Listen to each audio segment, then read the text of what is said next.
Shalom, selamat malam. Perkenalkan, nama saya Aprilia Ervina Putri Kamurahan dengan NIM 2174201035. Pada saat ini saya akan memaparkan tentang hukum pemerintahan daerah dalam tanda kurung Pemda yang dengan judul Perbandingan Pengawasan Internasional terhadap Pemerintahan Daerah dan ditinjau dari Peraturan Perundang-undangan Daerah dengan dosen pengampu Enci Oli SHMH.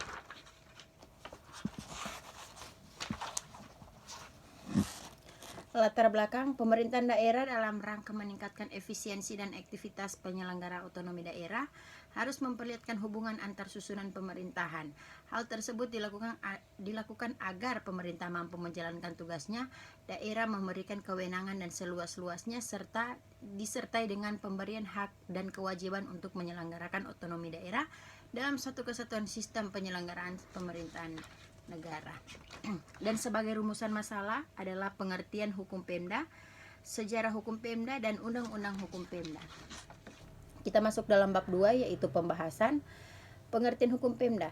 Hukum Pemda adalah pemerintahan daerah penyelenggaraan urusan pemerintahan oleh pemerintah daerah dan Dewan Perwakilan Rakyat Daerah menurut asas otonomi dan tugas pembantuan dengan prinsip otonomi seluas-luasnya dalam sistem dan prinsip Negara Kesatuan Republik Indonesia sebagaimana dimaksud dalam Undang-Undang Dasar Negara Republik Indonesia tahun 1945.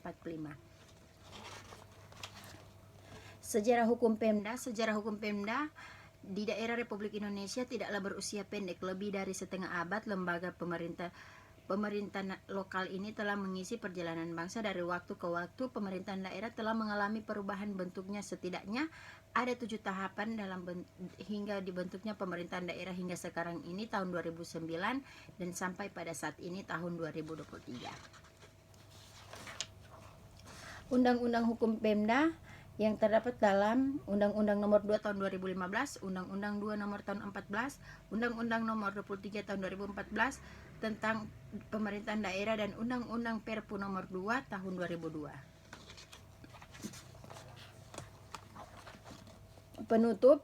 Setelah melakukan analisa pembahasan ini dikemukakan oleh tesis, maka kesimpulan yang saya ambil adalah dalam penyelenggaraan urusan pemerintahan daerah, DPRD berkedudukan sebagai mitra sejajarnya dengan memiliki tugas yang berbeda pemerintah daerah, gubernur, atau wali kota. Kesimpulan, urusan pemerintahan yang dilakukan oleh pemerintah daerah bisa meliputi semua urusan pemerintahan, namun ada beberapa urusan yang cuma bisa diatur oleh pemerintah pusat seperti urusan negara lain. Sekian makalah dari saya. Jika terdapat kurang bisa dilihat dalam makalah saya, dan jika ada kurang mohon maaf sebelumnya. Terima kasih, selamat malam.